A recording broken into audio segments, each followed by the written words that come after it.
Então, meus amigos, né, vamos agora para o contexto bíblico de 1 a Tessalonicenses, né? Essa carta que Paulo escreve aqui, ele vai falar aqui muito sobre a segunda vinda, né, do Senhor Jesus.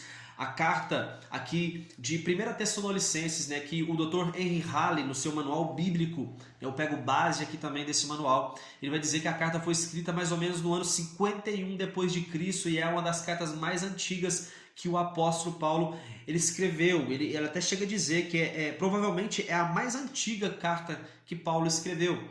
Então, Paulo ele vai agora, né, encorajar o povo ali de Tessalônica, né, em Atos dos Apóstolos, capítulo 17, verso 2, dá a entender que Paulo passou pouco tempo ali, provavelmente umas 3 semanas, mas isso não é uma certeza. O fato é que Paulo não passou tempo suficiente ali com os irmãos para explicar tudo que ele tinha que explicar. Então, Tessalônica era uma cidade aqui, né, que ficava no norte da Grécia. Então, essa cidade, né, nos dias de Paulo, ela era uma cidade ali que ela tinha aproximadamente 200 mil habitantes, né? Ela tinha um porto, né, um porto ali muito movimentado. Então, era uma cidade bem rica, né? Vai falar de moedas que haviam ali, moedas cunhadas, que isso sugere, né, um alto nível de prosperidade ali do povo. E Paulo, né, ele pregava ali nas sinagogas, né, que havia judeus, mas em sua maioria eram gentios e havia muita perseguição ali, né? Então acredita-se, né, que porque os judeus eles começavam a perseguir Paulo onde Paulo ia, certo? Mas feito isso, agora vamos entrar no contexto bíblico, né? Paulo ele começa cumprimentando ali os irmãos, né? Ele estava ali junto com Timóteo, junto com Silvano, que era um profeta. Ele cumprimenta a igreja e ele vai dizer: olha, agradecemos a Deus pela perseverança que vocês têm no Evangelho. A fé que vocês têm, elas são conhecidas por todos na Macedônia. E eu quero dizer mais ainda, que o nosso Evangelho, aquilo que a gente pregou para vocês, não veio somente por palavras, mas veio também em ações. Veio com o poder do Espírito Santo. Em Atos não vai falar especificamente, né, que houve milagres ali, mas só de falar que veio com poder, então isso dá a entender que realmente houve milagres ali no meio da igreja. Paulo também diz aqui no início do contexto, né, bíblico, ele vai falar que eles enfrentaram, os irmãos ali de Tessalônica, enfrentaram grande tribulação, mas ainda assim eles permaneceram com fé no Senhor, né? E olha só o que Paulo vai dizer, que dá para entender que ele estava pregando para muitos gentios, né, muitos pagãos. E ele vai dizer assim que, olha, o povo está relatando aí, né, como vocês se converteram dos seus deuses a Deus. Então era uma fé notória ali na Grécia, né? Posto que a gente sabe que a Grécia ela era totalmente politeísta, né? Assim como Roma, era que eles adoravam vários deuses. Então a missão de Paulo não era fácil. Ele vai dizer assim: olha, não foi em vão que vos visitamos, fomos maltratados e ofendidos em Filipos, como é de vosso conhecimento. Mas Deus nos proporcionou uma disposição corajosa para a gente poder continuar. Então, essa disposição, ela que Paulo e os seus amigos tinham, eles encorajavam, né, outros a fazerem as mesmas coisas que ele. Ele vai dizer: olha, nossa exortação não tem origem no pecado, nem motivos impuros, nem intenção de vos enganar. Somos aprovados por Deus, não para agradar pessoas, nós não pregamos para agradar pessoas. Não usamos linguagem bajuladora, nem artimanhas gananciosas. A gente não busca honrarias da vossa parte. Olha o que Paulo está dizendo. Paulo tinha muito orgulho disso, né, de pregar um evangelho puro. Porque naquela época havia alguns filósofos, havia alguns pregadores também, que essas pessoas, muitos eram mercenários da fé. Eles estavam querendo uma oportunidade para poder ganhar um dinheiro ou alguma vantagem entre os irmãos. Mas Paulo dizia: cara, olha, o que a gente faz é diferenciado. Não querendo promover a gente mesmo, mas eu quero que vocês entendam que tudo que a gente faz por amor, certo? Olha, ele vai dizer: como apóstolos, como nós que somos apóstolos, a gente podia ter solicitado de vocês, bancar a gente, né? Talvez essa palavra é até forte, bancar, mas assim, ele vai dizer que podiam ter solicitado de vós o nosso sustento, mas nós agimos com desprendimento quanto a isso, né? Ele vai dizer: ó, vocês são testemunhas que a gente trabalhou dia e noite para manter o nosso sustento. A gente não exigiu nada de vocês, né? e Paulo e os seus amigos pregavam seus testemunhos, né? Uma base ali da pregação de Paulo e seus amigos era o seu testemunho, e Paulo sempre enfatizava, né, que a salvação estava em Cristo e não nas obras, certo? Vocês receberam a palavra não como meramente ensino de homens, mas como a própria palavra de Deus. Vocês se tornaram discípulos das igrejas da Judéia e padeceram o mesmo que seus patrícios, os apóstolos, né? Pedro, Tiago, João, os apóstolos que andaram com Jesus.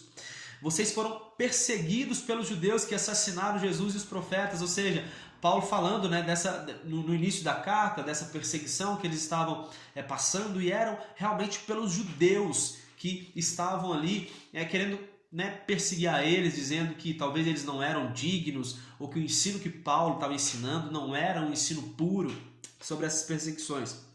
Paulo vai dizer que quis ir visitar o povo de Tessalônica numa certa vez, mas Satanás provocou impedimentos, né, a eles. E ele vai dizer assim, todavia, quando Jesus retornar, sabe, a nossa esperança e coroa de glória vão ser vós.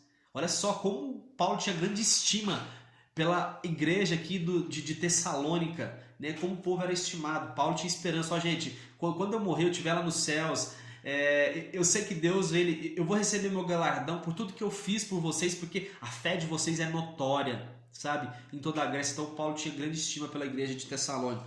Enviamos Timóteo a vocês para vos fortalecer na fé, e não fiquem preocupados com nossas tribulações. Nos sentimos encorajados, irmãos, ao saber da fé que tendes, né? Que o próprio Deus, nosso Pai e nosso Senhor Jesus prepare o nosso caminho até vós. Que o Senhor faça crescer e transbordar o amor que vocês têm uns pelos outros. Encorajamos vocês a vos apessoar cada vez mais no Senhor. Sabeis dos mandamentos que vos recomendamos pela autoridade de Jesus. Cada um saiba viver com seu próprio cônjuge em santidade e honra, né? Então, por aquela igreja ali ser uma igreja que muitos pagãos haviam convertido, né, com essa pregação de Paulo, então provavelmente eles tinham mais de uma mulher, né? Então agora eles estavam aprendendo, e Paulo estava ensinando, olha, vivam com a mulher que vocês têm, né? Vivam em santidade e em honra. Não sejam dominados pelas paixões e desejos sem controle, né? A semelhança dos pagãos. Vocês estão praticando a ordem de amar uns aos outros, né? E até mesmo amando os irmãos da Macedônia, né? Então que eram irmãos gregos, né? O Tessalônica fazia parte ali da Macedônia, mas Paulo vai dizer, né, que ele amava outros irmãos ali também. Eles tinham um amor muito grande, né? Paulo fala de um amor fraternal e desse amor agora, né, com os irmãos da Macedônia. Não sejamos ignorantes em relação aos que dormem. Se Cristo morreu e ressuscitou, da mesma maneira devemos crer que Deus, por intermédio de Jesus, trará juntamente com ele os que nele faleceram. Então a esperança, né, de Paulo não era somente nessa vida, mas da mesma forma que Jesus ressuscitou, nós também ressuscitaremos. Afinal, nós morremos com Cristo e agora nós ressuscitamos com Cristo. É uma nova natureza, é um novo modo de viver, é um novo modo de pensar. E entender que agora nós não somente vamos viver com Cristo aqui na terra, mas nós também vamos ressuscitar como ele ressuscitou. Certo? Paulo encoraja o povo a acreditar nisso. Porque ele vai dizer, olha, dada a ordem com a voz do arcanjo e o ressoar da trombeta de Deus, né, o próprio Senhor vai descer dos céus e os mortos em Cristo ressuscitarão primeiro. Logo em seguida, nós que estamos vivos, né, partiremos, seremos arrebatados, né? Paulo fala, dá indícios aqui sobre o arrebatamento. Nós vamos ser arrebatados e encontraremos com o Senhor nos ares, né? E assim estaremos com Cristo para sempre.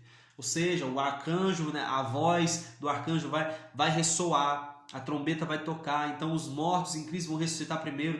Depois o Senhor vai vir buscar aqueles que estão aqui na terra.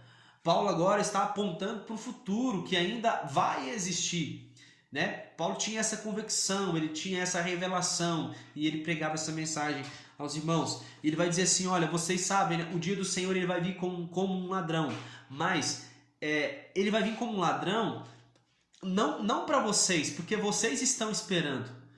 Vocês que estão esperando, vocês não vão ser surpreendidos. O dia do Senhor ele virá como um ladrão, para aquele que não espera.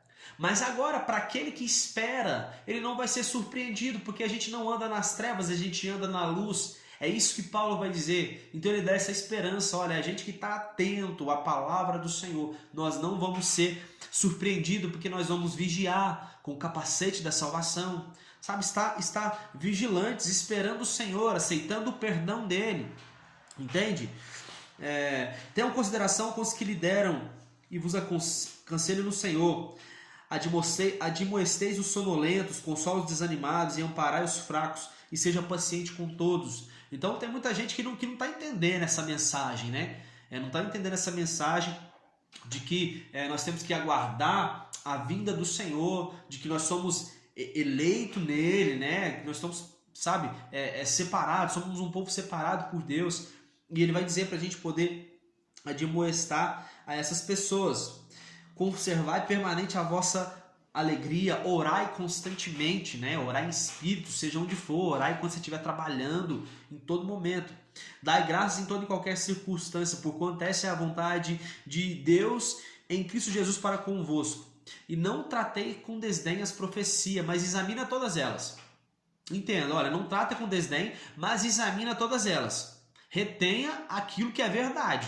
Se está profetizando, tem que acontecer. Então, entende? Isso que Paulo está dizendo. E caminhando para o final da carta, agora Paulo vai dizer, olha, que todo o vosso espírito, alma e corpo sejam mantidos irrepreensíveis na vinda de nosso Senhor Jesus Cristo. Ele vai dizer, olha, ora por nós, que essa carta seja lida por todos os irmãos. E ele dá a bênção apostólica, né? Eles despedem aqui com um beijo santo também, que era um costume aqui daquela região. Então esse beijo santo, né? Paulo ele dava esse costume porque aquilo era um costume naquela região. Mas na região que não tinha o costume de dar um beijo santo, não precisava dar o beijo, entende?